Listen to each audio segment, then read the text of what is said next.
trois sorciers de Smart Bourse sont donc convoqués comme chaque troisième vendredi du mois pour l'échéance, une échéance mensuelle, aujourd'hui celle du mois d'octobre. Romain Debré est avec nous en plateau, membre de la cellule info d'experts de Bourse Direct. Bonsoir Romain. Bonjour. Ravi de vous retrouver. Jean-Luc Hussac avec nous également, Perceval Finance Conseil. Bonsoir Jean-Louis. Bonsoir. Merci d'être là et merci à Philippe Béchat d'être avec nous également. Bonsoir Philippe. Bonsoir. Vous êtes le président des Éconoclastes et rédacteur en chef de la Bourse au quotidien. L'échéance de septembre était le 16 septembre. Celle d'octobre aujourd'hui 16 septembre, il me semble. Ouais, 16 septembre. Du 16 septembre au 21 octobre. On a à peine baissé, Romain. 1% pile. Mais bien bougé. C'est presque rien. C'est presque une échéance positive. Presque, oui, si on compare à la précédente, on avait connu une baisse de 440 points. Là, c'est 61 points de baisse sur un mois. C'est toujours une baisse, c'est toujours des marchés très nerveux, très volatiles, et c'est toujours un schéma qu'on avait évoqué ensemble au mois de juin dernier déjà, en disant que les bear markets étaient longs. Ça va rester long. J'aurais des chiffres à vous rappeler. À ce sujet, ce qui est intéressant de noter, c'est qu'à la fin et à l'échéance du mois de septembre dernier, beaucoup de positions sur les contrats futurs n'ont pas été reconduites, de l'ordre de 15% à peu près sur l'Eurostoxx, n'ont pas été réouvertes. Donc, on le rappelle, le troisième vendredi du mois, les contrats futurs arrivent à échéance. Et là, les opérateurs peuvent décider de les reconduire, de les rouler, de les transférer sur le mois suivant ou pas. Et là, il y a une bonne partie de la position ouverte de nombre de contrats qui n'a pas été reconduite. Et on a continué à baisser au cours de ce mois-ci. Et pendant la baisse, on a vu l'augmentation du nombre de contrats sur le futur CAC 40 de 4%, dans 1% de baisse, donc sur le futur CAC 40, c'est pas beaucoup. Sur l'Eurostoxx, la position ouverte, globalement, depuis l'échéance précédente, elle a baissé de 11%. Donc, il y a une diminution de l'intérêt dans de la baisse relativement canalisée. Sur le S&P, la position ouverte, elle a augmenté de 8% dans un marché qui a baissé de 6%, qui a donc sous-performé le marché européen. Donc, il y a des choses qui se passent, et en tout cas, un élément clair, c'est que la pression baissière diminue. Alors, de là à en déduire une hausse, non, mais on sait qu'un des éléments et un des postulats pour qu'un marché remonte, c'est déjà une diminution de la pression baissière et une diminution des volumes dans la baisse, et on a quelques éléments qui vont dans ce sens-là. Je déflore un peu le sujet, mais, on va y aller, il faut y aller. C'est le moment. Il faut y aller. Voilà. Non, mais on peut imaginer, Romain, que vu les niveaux qu'on est allé chercher, les niveaux techniques qu'on est allé chercher fin septembre, qu'on a peut-être revus même au cours de certaines séances du mois d'octobre, c'est des niveaux qui appellent les vendeurs à la prudence. Ah oui, sûrement, c'est clairement. Ils n'ont pas reconduit à chaque fois, et on l'a vu dans plusieurs séquences. Il y a eu des séquences de baisse de 3 ou 4 jours d'affilée, au cours desquelles il n'y a pas eu de pression baissière complémentaire. Vous savez qu'on la mesure avec le nombre de contrats ouverts sur les futurs notamment. Ça, c'est un élément intéressant, puisque sur les actions, il y a un nombre d'actions qui est émis. Ça peut changer suite à une opération sur titre, mais c'est très encadré. Sur les futurs, sur les contrats à terme, la position ouverte évolue en fonction de la pression. C'est-à-dire que les arbitragistes sont là pour équilibrer l'évolution du futur par rapport au cash, et donc cette pression baissière, elle est mesurable, et il y en avait beaucoup moins. Ils sont effectivement très prudents, et on a vu des rebonds intéressants. Alors, pas de soutien à l'achat, ou de façon très timide et très ponctuelle. On a eu cette séance de hausse de 4% dans le courant du mois. Le 13 octobre, là, cette séance... Non, la séance de début octobre. 4 octobre, c'est ça, sur une séance, le CAC prend 4%, effectivement. Mais dans un volume de 4 milliards. Donc on comprend que le volume est faible. Une journée moyenne sur le CAC en ce moment, c'est moins de 3 milliards. C'est-à-dire que c'est pas beaucoup. Mais 4 milliards dans 4% de hausse, c'est qu'il n'y a pas beaucoup de soutien acheteur non plus. Donc voilà. Mais avant de se retourner, et surtout un marché baissier comme dans celui dans lequel on se trouve, il faut des éléments longs. Je vous redonne des chiffres de statistiques de bear market. Oui. Depuis la Deuxième Guerre mondiale. Alors le pourcentage de baisse, il n'est pas très significatif, c'est entre 20 et 56%. Bon, la fourchette est tellement large. Mais en revanche, la moyenne, c'est 388 jours de bear market. Si on prend le CAC 40 au 3 janvier, ça fait 291 jours à aujourd'hui. Si on part du S&P et du point haut de novembre, ça fait un peu plus. Et la recovery moyenne pour revoir les cours des plus hauts, c'est 879 jours. C'est-à-dire que c'est un processus long. On l'avait déjà dit en juin, mais on redonne les chiffres maintenant, on a un peu avancé. Ça reste donc baissier. Il n'y a pas d'invalidation de la tendance baissière. Il y a des micro-signaux de retournement à très court terme qui sont en train d'être mis à mal, même aujourd'hui. Mais en revanche, moins de pression baissière et des vendeurs qui sont un peu plus prudents. Reste que si on regarde sur le nombre de contrats, le nombre de positions ouvertes déclarées donc en vente à découvert sur les valeurs. Elles font l'objet d'une déclaration auprès de l'AMF. Ça a un petit peu augmenté. Il y en avait 96 la dernière fois qu'on s'est vu, donc le 16 septembre. Et là, il y en a 101, donc un tout petit peu plus. Il n'y a pas de renforcement majeur. Il n'y a pas de positions qui ont nettement augmenté.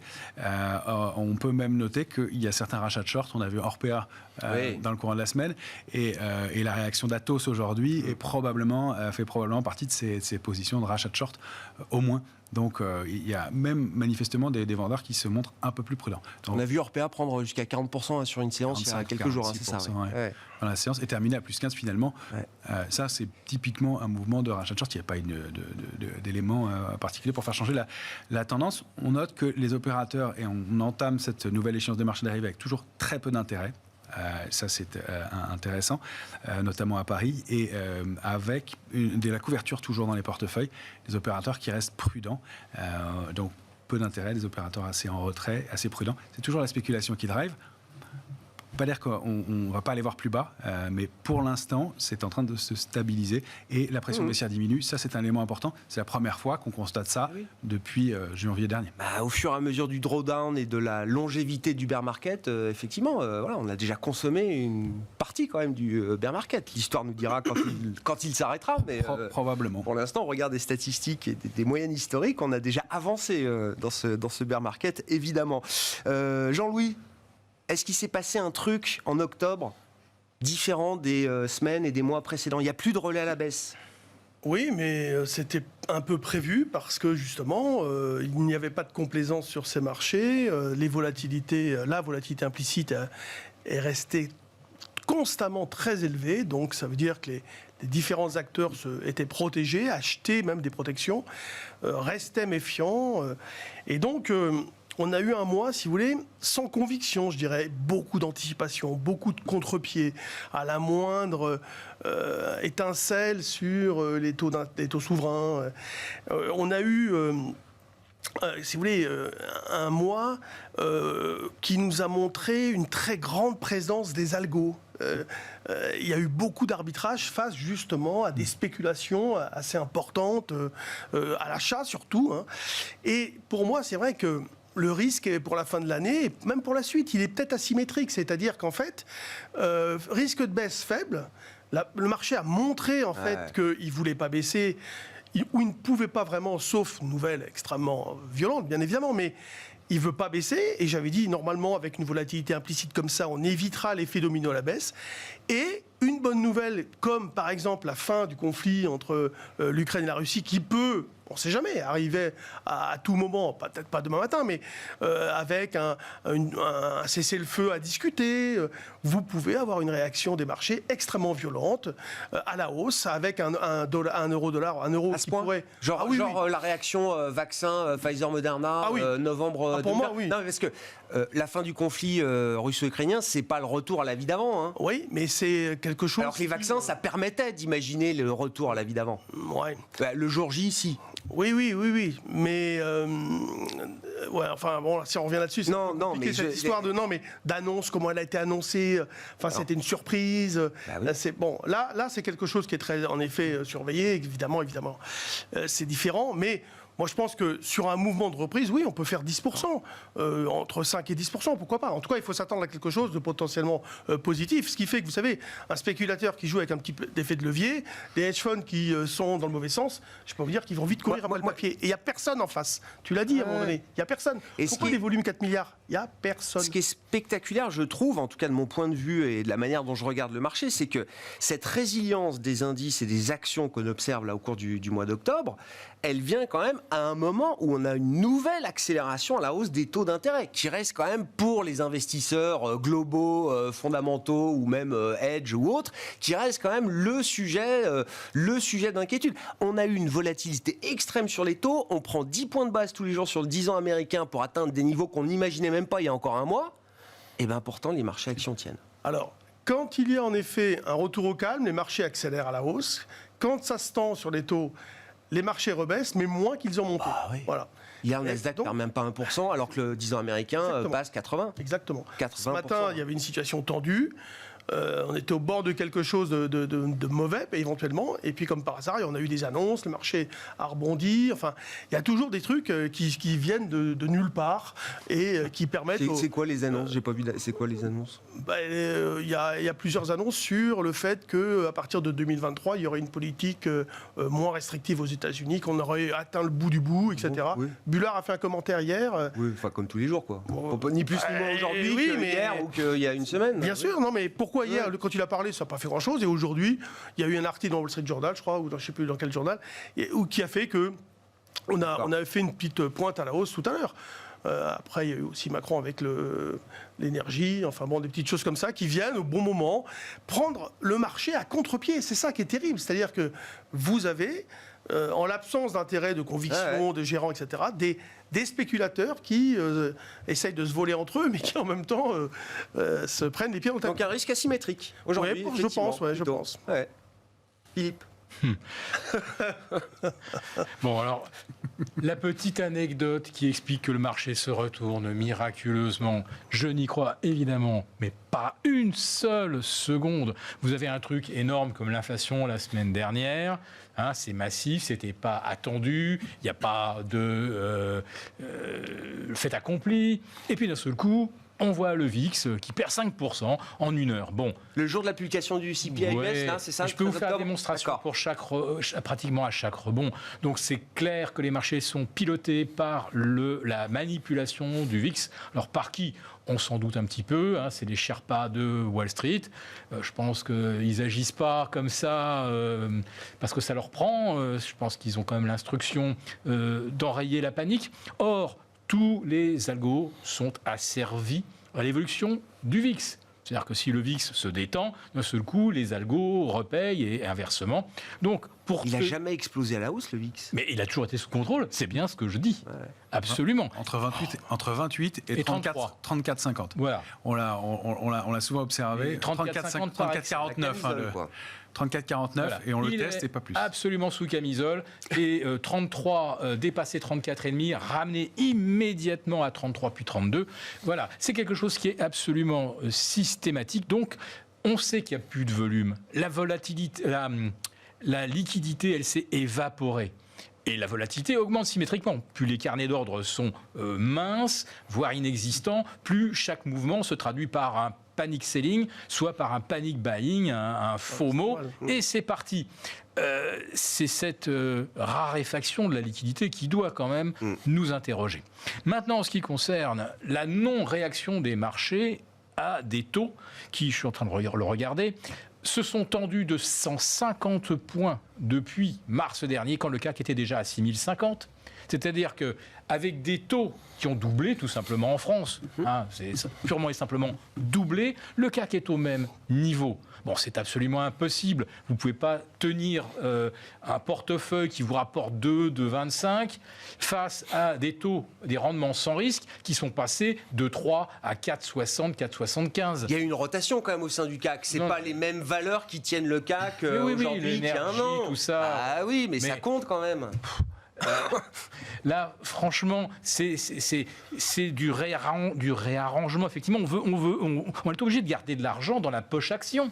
On a des mandats à respecter, on est obligé de garder un certain pourcentage. Donc, qu'est-ce qu'on fait? Bah oui, à un moment, on va remettre du total et on va peut-être retirer maintenant du LVMH, enfin les fameux calls, hein, Kering, Hermès, L'Oréal et LVMH, parce qu'en Chine, c'est plus vraiment ça. On pourra toujours s'en expliquer tout à l'heure. Mais là, les réarrangements au sein du CAC, oui, c'est simplement parce qu'on ne peut pas sortir. Donc, on se couvre. On s'est couvert et on est encore couvert depuis des années, en fait. Ça fait des années qu'on dit que étant donné que les banques centrales ont obligé tout le monde à acheter des actions la fourche au creux des reins, tout le monde s'est couvert au fur et à mesure. Mais j'ai l'impression, moi, d'assister un petit peu à ce qu'on a vu avec les subprimes en 2006-2007. Ça commence à mal tourner. Les gens se couvrent, CDS. On rajoute encore du subprime, encore plus de CDS. Et on était couvert par les CDS, bien sûr. Tout le monde en avait du CDS. Et c'était les monoliners qui étaient les assureurs crédits qui vous offraient cette assurance. Et puis le jour où d'un seul coup on a voulu faire jouer l'assurance, personne ne pouvait payer. Et là j'ai un peu l'impression que là aussi on fait une confiance absolue dans des poudres synthétiques, tout ce qu'on veut, en se disant je suis assuré, mais assuré auprès de qui ? Je suis assuré auprès d'une contrepartie. Et cette contrepartie, si elle subit des pertes gigantesques, comme sur l'obligataire, où à l'instant on est à moins 22% depuis le début de l'année sur le T-bond, disons, la référence absolue. Nous en sommes à la 12e semaine de baisse consécutive. La 12e. Dans un canal, mais parfaitement linéaire, et il n'y a pas de signe de capitulation qui ferait que, d'un seul coup, les taux, d'un seul coup, ils atteignent les 5. Il y a donc l'idée, et on en a beaucoup parlé au cours du mois d'octobre, avec en plus la crise britannique, la crise du gilt, etc. Il y a l'idée de la montée du risque systémique. C'est-à-dire que ça se rajoute un petit peu dans l'équation, la crise inflationniste, la crise géopolitique, la crise énergétique, la crise économique, tout ça, c'était déjà bien brassé par les marchés. Maintenant, il y a la question du risque pour la stabilité financière, comme on dit. On ne sait jamais quand, d'un seul coup, la confiance cesse d'être là. Liz Truss se fait élire sur un programme qui était quasiment une décalcomanie de la Great Tax Reform de Donald Trump. D'ailleurs, Liz Truss, elle est issue d'un think tank basé à Londres dans lequel il y a tous les ultralibéraux. Mais on est plus en 2016. Mais voilà. Mais il y a plus d'inflation qu'en 2016, donc c'est pas le même schéma monétaire. Mais il y a quelque chose qui a changé et qui fait que cette taxe réforme supprimée de l'impôt pour les plus riches, pour les entreprises, etc., ça avait ravi les marchés en 2016 ou 2017 quand ça a été mis en place. Et puis là, d'un seul coup, ça ne passe pas. Mais pourtant, c'est très bien passé. Au Parlement britannique, quand elle a présenté son plan de relance, tout le monde a applaudi. C'était merveilleux. C'était le plan Trump numéro 2. Puis d'un seul coup, les marchés... ils l'ont pas accepté. Voilà. Donc voilà, à un moment, ça marche jusqu'au moment où ça ne marche plus. Le stop soudain. Voilà. Jean-Louis. Ouais, les indices, c'est un peu, c'est l'arbre qui cache la forêt également. Attention, on sait au niveau des gestions qui n'ont pas de visibilité, en tout cas celle qu'ils ont est très mauvaise, ils se sont vraiment recentrés sur les indices et il y a un vrai crash, mais alors plus qu'un crash sur les mid et small cap. C'est un bain de sang, on est bien d'accord. Donc ils ont recentré leurs investissements sur les indices, avec un S, les indices, et ils se sont protégés. Moi, je crois donc pas vraiment au choc systémique à la baisse qui pourrait donc déboucher sur un effet domino. Et parce que justement, il n'y a pas de complaisance, il y a quand même aussi beaucoup de liquidités encore, et les marchés peuvent rester comme ça très résilients.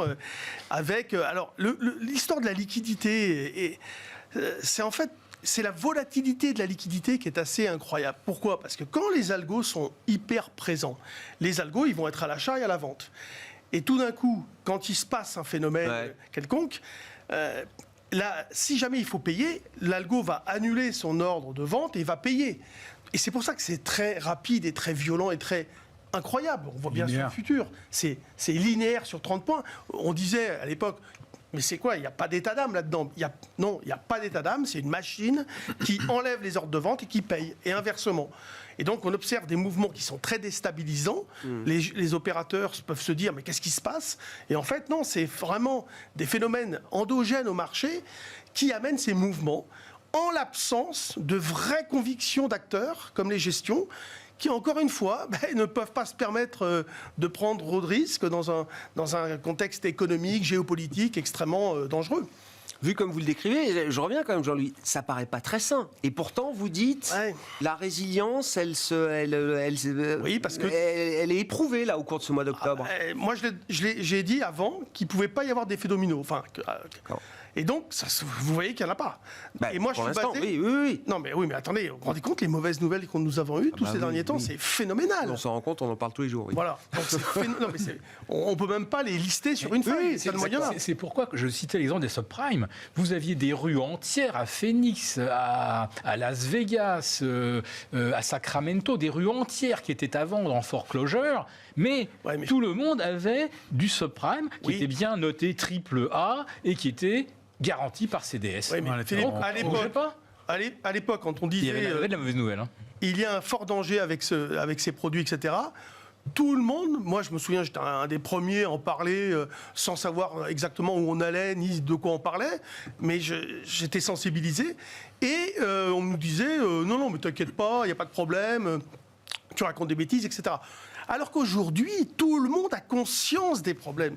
On a un environnement d'acteurs qui est vraiment parfaitement lucide et qui ne se fait aucune illusion, alors qu'à l'époque, il y avait beaucoup d'espoir.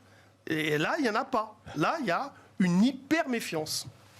Romain, vos commentaires, et puis j'aimerais bien revenir sur cette idée, est-ce que le marché est indiciel ou est-ce que c'est quand même un marché et des investisseurs qui regardent les publications d'entreprise? Est-ce que ces résultats d'entreprise sont arbitrés? Est-ce que c'est une vraie nourriture pour le marché dans une période qui va monter en puissance? On aura les GAFAM la semaine prochaine. Alors, deux choses différentes. Effectivement, nous, on minimise la possibilité d'un risque de baisse dans l'immédiat. Maintenant, c'est un scénario qui existe encore parce qu'il n'y a pas d'invalidation de la tendance baissière et qu'on sait que les marchés ont vocation à faire perdurer leur tendance. Pour l'instant, il n'y a pas d'invalidation. Il y a un consensus de pessimisme, effectivement, qui est lourd. On a effectivement un cumul de mauvaises nouvelles et le marché reste relativement stable ou résilient. Maintenant, ce qui s'est produit ces derniers jours indique qu'on est allé quasiment chercher les cibles graphiques baissières. On avait indiqué 3004, 3005 la zone sur le S&P. On l'a effleuré, on n'est pas vraiment allé chercher les cibles baissières non plus. Sur le Nasdaq, même chose, on s'est arrêté avant, c'était autour de 10 040. On n'est pas allé chercher les cibles et on a rebondi. On est en train de valider les mouvements. Donc ça, c'est plutôt au chapitre des bonnes choses. Mais ça veut dire aussi que malheureusement, si on baisse, ce ne sera pas 4 ou 5% de plus, mais ce sera vraiment plus et au moins plus de 10% de plus. Dans ce cas-là, toujours à faire des... Donc aller faire des nouveaux plus bas, des vrais nouveaux plus bas. Donc là, il faut, et il est en train de se mettre en place peut-être une stabilisation de court terme qui se produit sous forme de petites structures. Au mieux, ce sont des petites structures qui se mettent en place et elles donnent entre 6 à 10% de rebond sur les différents indices. 10 pour le S&P, 6 pour le CAC. On peut aller chercher en gros, au mieux, à mon avis, 6005 sur le CAC, 6480, 6005 au mieux. Ça, c'est horizon, par exemple, pour l'échéance novembre. Fin de l'année. Je pense que c'est le mieux qu'on puisse envisager dans ce contexte-là. Pourquoi il n'y a pas de liquidité dans le marché? Parce qu'il n'y a pas de visibilité. Quand il y a un problème identifié, on peut utiliser des méthodologies pour essayer de mesurer et de savoir combien de temps ça va durer. Pour l'instant, on ne sait pas mesurer quelle va être la météo, notamment, qui est un des facteurs cruciaux. Donc, en cette absence de visibilité, et puis d'évolution des politiques monétaires non plus, qu'on n'arrive pas très bien à mesurer non plus, même si on sait qu'elle est dure et agressive pour l'instant. Donc, on est en retrait complet. Et personne ne veut prendre l'initiative dans ce marché-là, on le voit bien. D'où ces contre-pieds, d'où ces écarts, d'où ce manque de volatilité. Donc, on ne peut pas exclure une jambe de baisse complémentaire marquée. Ce n'est pas celle qu'on price le plus, mais on ne peut pas la racheter. En tout cas, si ça se passe, ce sera fort. Pour l'instant, ce qu'est en train de montrer le marché, c'est qu'il a l'air de stabiliser et qu'il se passe des petites choses sur différents actifs. Alors, pour répondre sur la question des résultats, oui, il les observe et il les observe à la loupe, les résultats. La question qu'on se pose, c'est que pour l'instant, ils sont plutôt bons. En moyenne, même si à peine 20% du S&P a publié, c'est plutôt bon. À Paris, c'était à peu près un tiers de publications. C'est plutôt bon et c'est même assez excellent. Et on voit que l'accueil est assez frais quand même. LVMH, elle publie en hausse de 22%, au-dessus du consensus. Elle termine en hausse de 1,79% le jour même, après avoir progressé de plus de 3% dans la séance. Le CAC termine en baisse de 0,09% ce jour-là, dans un volume de moins de 3 milliards. Ouais. Donc, il les observe, les résultats, et on pourrait le disséquer comme ça sur plusieurs jours. L'Oréal publie bien hier, elle progresse un peu. Et non, elle perd 3% ou 3 ou 4% aujourd'hui, l'Oréal. J'ai pas les chiffres. Oui, si, elle perd, c'est ça. Voilà. Forestia publie à plus de 31% de hausse du résultat, et elle a un PER extrêmement bas et elle baisse sur l'annonce de ses résultats aussi. Elle baisse moins en fin de séance. Ça fait peut-être partie justement des éléments et des dossiers qui sont à surveiller dans l'immédiat. Mais donc il y a cette asymétrie, et qu'est-ce que ça va être si les publications sont mauvaises? Alors, la semaine à venir va être extrêmement intéressante parce que ça va être une nouvelle échéance des marchés dérivés. Ce qu'on sait du mois d'octobre, c'est qu'il a été on l'a accueilli complètement sans tendance, sans prise d'intérêt, sans prise de décision. C'est ça qui ressort de cette échéance. Personne n'a rien voulu faire. Pour l'instant, il y a très très peu d'initiatives et on accueille le luxe fraîchement et le début de l'automobile pourtant excellent de façon assez timide aussi, alors que ça fait partie des valeurs qui surperforment dans les médias. Renault surperforme nettement. On parle tous, et on entend tous parler de Stellantis, qui a un PE de 2, et qui, pour l'instant, ne décolle pas, même si elle surperforme un petit peu. Donc ça reste quand même assez timide. Et arrive la semaine prochaine, les GAFAM, les PMI, les premières estimations de PIB, d'inflation, la décision de la BCE. Oui, non, mais ça va être lourd la semaine prochaine. Qui va aller prendre des risques dans ce marché-là? Il vaut mieux rater 5% de hausse et aller se positionner un peu en retard dans un marché qui va être franc que d'aller prendre un risque complémentaire. Maintenant, on atteint effectivement ce pic et il se passe des choses sur certaines valeurs. Il y a quand même dans tout ça des valeurs qui surperforment. On a vu Imerys, Manitou. Il y a Somfy qui a l'air de stabiliser aussi. Il y a OVH sur lesquels il se passe des petites choses. Veralia qui a très bien publié et qui a plutôt emballé le marché, effectivement. Qui a plutôt emballé le marché. Donc il y a les dossiers et c'est probablement un vrai changement de paradigme qui se met en place et qui va être long. Et quoi qu'il en soit, même si on arrive à sortir par le haut de cette séquence-là actuelle, de ce mois-ci, il faudra consolider parce que les figures sont petites. Donc on aura très probablement, tout dépend d'où on va partir, mais des répliques baissières. Et donc, même si on arrive à remonter à 6300, 315, 6480, peut-être dans le meilleur des cas, il y aura des répliques baissières ensuite. Ça, c'est à peu près certain dans les semaines qui viennent. Donc, ça ne va pas être un marché de tourpeau. On le sait, c'est une séquence qui va être longue. Et c'est, je pense, comme ça qu'il faut l'analyser. Mais sortir de la logique indicielle, clairement. Regarder les dossiers individuellement. Faire des paris en amont, c'est difficile. Mais Veralia, à la veille des publications, et la structure est intéressante. On voit un seul secteur qui sort du lot pour l'instant, il n'y en a pas. Alors on peut regarder l'automobile qui frémit un peu, on peut regarder le secteur bancaire qui a surperforme un petit peu, mais il n'y a pas de signal d'achat franc et net sur ce secteur-là encore. Il y en a un seul qui surperforme et qui tient vraiment plus que les autres, c'est le secteur énergétique. On en avait pas mal parlé, sous forme de panier énergétique. Malgré la baisse des cours, enfin on pourra en dire un mot peut-être, mais malgré les 2, 3, 4 mois de baisse marquée quand même des cours des prix de l'énergie, vous dites le secteur en bourse tient bien. Il tient très bien. Ouais. Et les valeurs vont bénéficier de la hausse des prix. Et si on regarde l'indice Thomson Reuters CRB, j'empiète un peu sur les matières premières, mais il a l'air d'avoir une configuration plutôt de consolidation et de latéralisation qu'une structure de retournement. Alors, ça peut devenir un retournement, mais ça peut consolider. Et les prix des matières premières à ces niveaux-là, ça peut permettre aux valeurs de surperformer. Et c'est ce qui est en train de se mettre en place tout doucement. Donc ça fait partie des secteurs qu'on a envie de surpondérer aujourd'hui. Philippe, matières premières, on dira un mot des devises avec vous aussi, mais matières premières, allons-y, puisque Romain a ouvert la boîte des matières premières. Oui, parce que ça fait quand même des mois que ça baisse les matières premières. Commencer par le pétrole. C'est une baisse qui a encore du potentiel pour vous, ou est-ce que ça peut être un moyen de repartir de l'avant sur les prochains mois? J'ai tendance à penser que les sommets qu'on a vus mi-mars, on ne va pas les revoir de sitôt. Non. Bon, parce qu'il y a la composante gaz qui a complètement faussé. Bon, on va dire hors excès du mois de mars. La tendance sur le pétrole, c'est le deuxième poids lourd.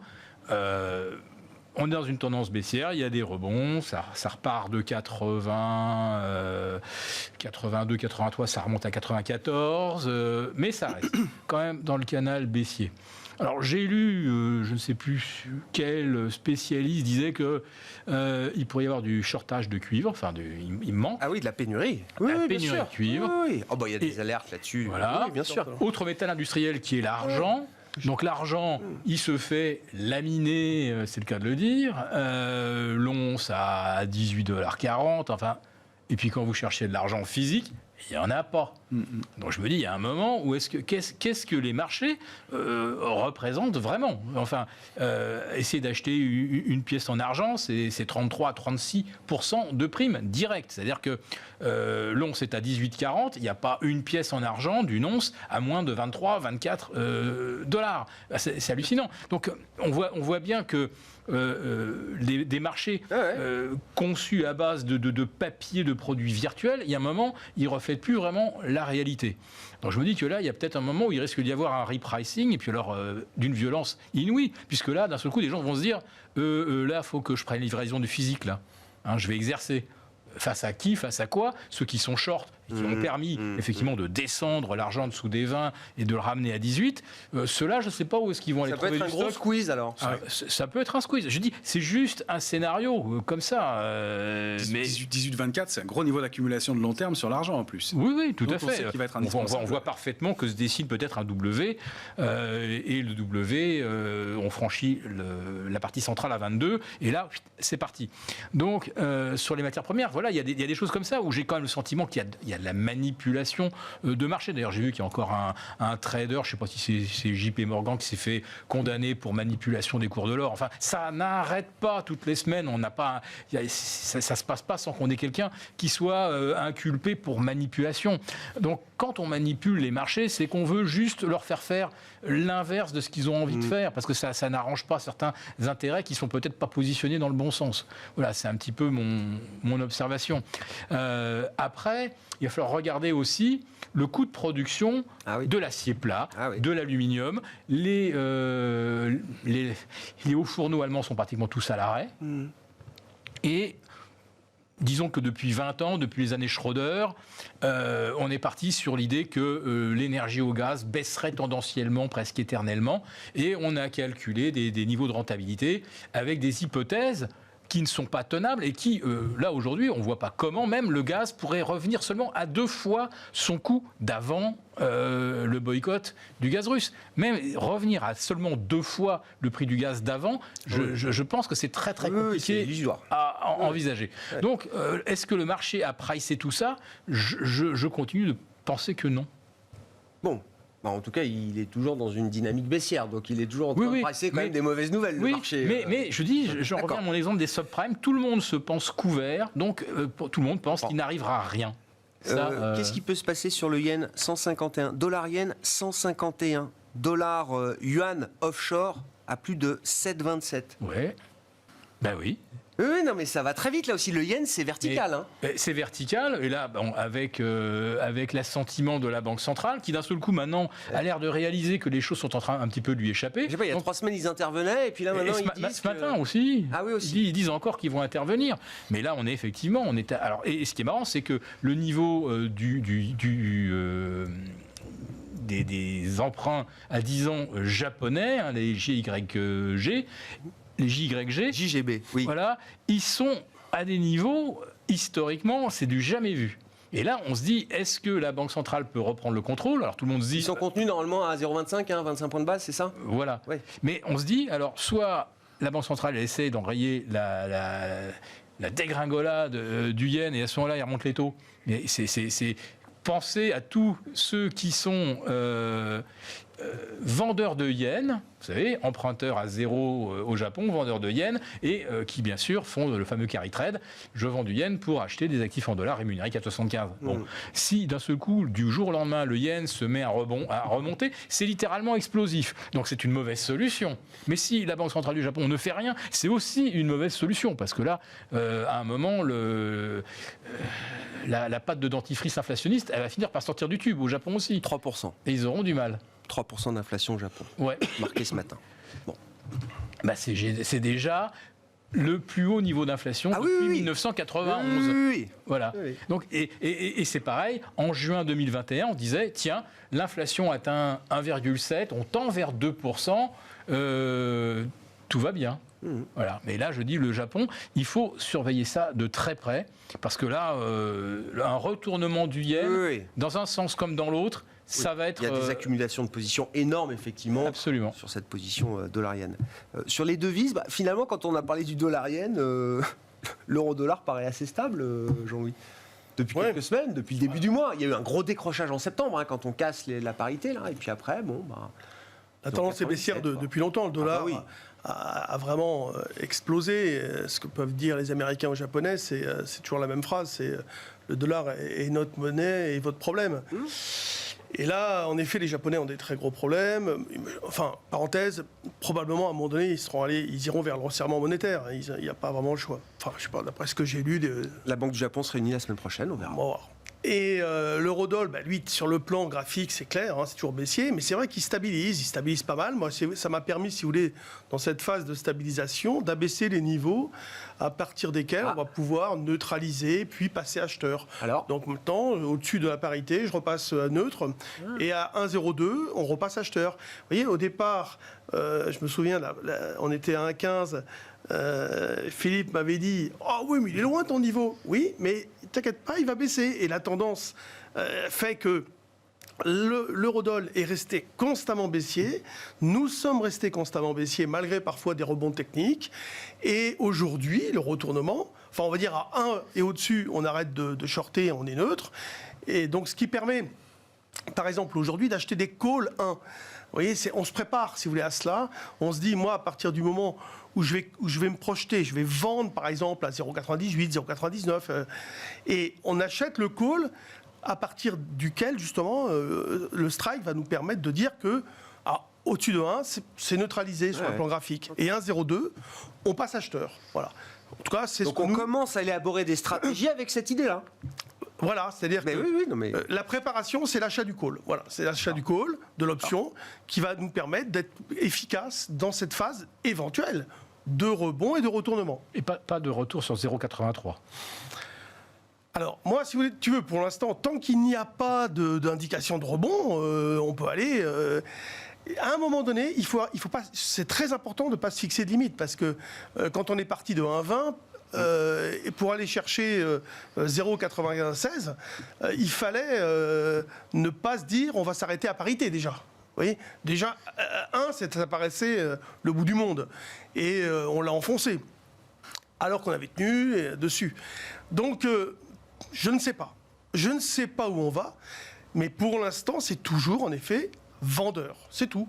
Moi je vends systématiquement. D'accord, mais le signe de stabilisation quand même, on voit bien peut permettre d'envisager aussi d'autres schémas. Il y a une stabilisation, une amorce de quelque chose. Bon, il faut du temps. De toute façon, les phases ne se font pas en 30 secondes, comme tu le disais, sur les actions ou sur les indices tout à l'heure. Je suis plus sûr. Je suis entièrement d'accord avec et sur l'euro-dollar, il n'y a pas de signal d'invalidation immédiat. On peut le penser. On est dans une zone de trading range qui, pour une fois, dont on n'a pas été chercher la borne basse, c'est 0,9430 environ. On s'est arrêté au-dessus. On est toujours sous 0,9910 et je suis parfaitement d'accord avec toi sur les niveaux d'invalidation. On est dans un canal baissier. Il est bien identifié par le marché. Il a été travaillé, testé. Et au moins, c'est très propre et ça permettrait d'envisager l'invalidation. Une précision quant aux matières premières. Je pense que c'est comme le reste du marché. Il va falloir regarder individuellement les matières premières. D'où cette idée de consolidation, de latéralisation. Mais avec ces niveaux de matières premières, les valeurs liées vont bénéficier longtemps et pouvoir produire longtemps et bénéficier de ce pricing power. Donc, c'est ça qui fait penser qu'il y a des éléments qui se mettent en place. Pareil pour le reste du marché, la séquence longue. Il faut rappeler que quand les grosses mains prennent des positions, elles le prennent sur le long terme. Le secteur énergétique, on en avait parlé en début d'année, on voyait que c'était un secteur fort dans un marché qui baissait. On a appris quelques mois plus tard que ça faisait partie d'une des grosses allocations de Warren Buffett, par exemple. C'est ce qui se passe toujours, et il continue à surperformer, et je pense que c'est le cas. C'est ce qu'on va essayer de détecter dans ce marché, et c'est ça qui est intéressant. C'est qu'il y a des phases de distribution dans le marché, dans lequel elle baisse, puis il y a des phases d'accumulation. Une phase d'accumulation, vu les volumes, pour l'instant, c'est assez timide, encore une fois, mais ça se fait toujours de façon timide et dans des moments de pessimisme, et ça peut être très long. Et c'est là où je pense qu'il y a effectivement des niveaux bien identifiés, et sur le CAC 40, si vous regardez à court terme, c'est le gap de vendredi dernier, vendredi 14, qui va être un niveau à regarder, entre 5899 et 5910. Celui-là pourrait être un gap de rupture avec la tendance précédente. Pour l'instant, on ne l'a pas comblé, on n'est pas retourné à l'intérieur, on le préserve. Donc ça, c'est le niveau de court terme, c'est dans la séquence à quelques jours, quelques semaines. En dessous, on a une zone 5677, 5740, qui est notre alerte de moyen terme. Il ne serait pas bon non plus de retourner dans cette zone-là, et on espère que les choses se stabilisent au-dessus. Et puis, le retournement baissier se ferait sous 5600, où là, vraiment, on irait attaquer d'autres points. Donc ça, ce sont les zones à observer. Manifestement, entre 5006 et 5008, il y a de l'accumulation qui se produit. Ouais. Et quand on va chercher ces niveaux-là, on les retrouve sur l'Eurostoxx. Depuis plusieurs semaines, il y a des mèches fortes et des niveaux. Des mèches basses, c'est-à-dire que je parle de mèches, pardon, en termes de bougies graphiques. Quand on va tester ces niveaux-là, on rebondit relativement rapidement. On ne s'envole pas, mais on accumule. Et c'est dans ces phases longues que les grosses mains construisent leur position sur le long terme, et on voit qu'il y a des titres qui arrêtent de baisser. Dassault Systèmes qui évolue depuis juin dernier entre 61-80% et 50% de retracement pile de toute la hausse Covid. Donc il y a des choses qui stabilisent. Ça ne veut pas dire que ça n'aille pas plus bas, mais il y a manifestement quelque chose qui se met en place, et je pense que ce sont ces niveaux-là qui sont à regarder et à observer, et voir si on arrive à les préserver pour déclencher des choses un peu plus solides et un peu plus construites sur le moyen ou long terme. Mais ça va être encore long, et au moins jusqu'à la fin de l'année. Oui, Philippe. Oui, alors, moi, j'ai identifié un secteur en particulier qui me paraît en situation de grande fragilité, de grande vulnérabilité. C'est le secteur immobilier aux États-Unis, notamment les constructeurs de maisons individuelles. Il faut regarder ça de très près. Regardez vos charts. Vous allez voir. C'est quoi, des baisses de combien? C'est déjà pour les promoteurs Là, on est revenu sur les plus bas de l'année. On est en train de menacer ces supports. Derrière, c'est 30% la baisse. D'accord. Bon. Et juste petite question, parce que là, promoteur immobilier à surveiller. Bon, oui, l'immobilier, je crois que sur des marchés comme aux États-Unis ou le marché anglo-saxon, on regarde beaucoup l'immobilier. Le marché, ce sera les publications des GAFAM la semaine prochaine. Le marché américain est toujours aussi, la dynamique du marché américain est toujours aussi dépendante, corrélée à la dynamique boursière des FANG, des GAFAM. Apple vaut toujours pas loin de 3 000 milliards, vaut toujours environ un cinquième du Nasdaq 100. Si ça se passe Donc bien. ces corrélations, ces poids n'ont pas changé, et donc Non, pas vraiment. Non. si les GAFAM baissent, le marché baisse, quoi. Et pour nous, les calls, le luxe, Oui, les calls, le luxe. idem. C'est pour Kering, ça qu'il faut faire L'Oréal, du stock Hermès, picking dans ce LVMH. marché-là. Plus et sortir un peu de la logique indicielle qui est un travail plus compliqué pour l'instant. C'est pour ça qu'on n'a pas de logique sectorielle non plus qui se met en place. Jean-Louis, conclusion? Non, mais Bien. tout a été dit, je crois. Non, moi je reviens à l'idée que le risque est peut-être plus asymétrique aujourd'hui. Ah oui, moi je pense, c'est à moins qu'il y ait une catastrophe qui nous tombe Oui. dessus, bien évidemment. Mais je pense que les marchés peuvent repartir tranquillement.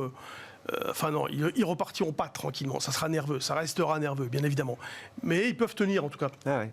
Donc l'idée d'aller chercher des achats sur des points bas, moi c'est 5620 le point bas que j'avais donné la fois dernière, en disant voilà, là je dis qu'on a peut-être un point bas potentiel. Ouais. Ça a marché. Je l'avais dit 4 jours avant, alors que souvent je dis je ne donne pas de support, de niveau. Donc si on y retourne, on peut recommencer. Mais c'est vrai que moi j'avais fait un peu d'assaut système. C'est des niveaux de décision, de prise de décision. Et pour quelques, on peut- pour quelques valeurs pour conclure, si vous voulez, sur l'indice CAC 40, il y en a quand même qui surperforment. Legrand, Schneider Electric, Publicis, on en avait parlé, qui était Ah oui, performant, très belle qui tient très publication, très bien pour l'instant. Publicis, ouais, ouais. Puis il y a Safran et Airbus, qui étaient un peu oubliés, un peu en retard sur le marché, et qui donnent des signaux intéressants, qui tiennent mieux que le reste de l'indice pour l'instant. Merci messieurs, on se retrouve dans un mois, les 3 sorciers de Smart Bourse, chaque 3e vendredi du mois à 17h, en plateau avec nous, Romain Daubry, Bourse Direct, Jean-Luc Cussac, Perceval Finance Conseil, Philippe Béchal, les Éconoclastes et la Bourse au quotidien.